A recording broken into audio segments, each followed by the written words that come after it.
Kaya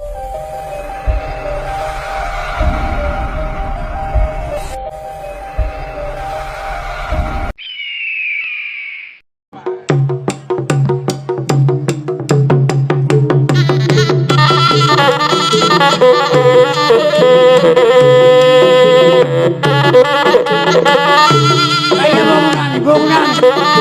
Bung. Iya, Bung.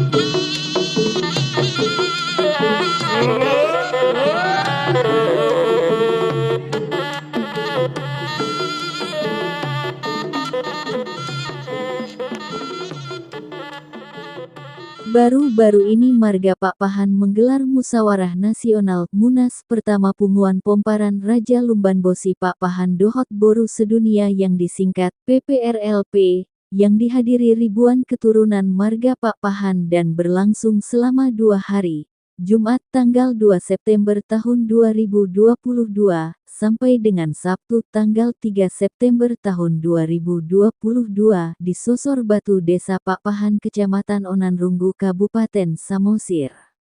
Dihadiri ribuan keturunan Marga Pakpahan, Pomparan Raja Lumban Bosi Pakpahan menyambut hula-hula dan tulangnya yaitu Marga Tindaon dan Manurung. Seperti apa acara penyambutan Pomparan Raja Lumban Bosi Pakpahan Dohot Boru Sedunia terhadap hula-hula dan tulangnya? Mari kita saksikan.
Baik memang baru mulai.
Dari Sosor Batu Desa Papahan Kecamatan Onanrunggu Kabupaten Samosir, Hot Jurnal Sartono Sihotang melaporkan, Mauliate, Horas.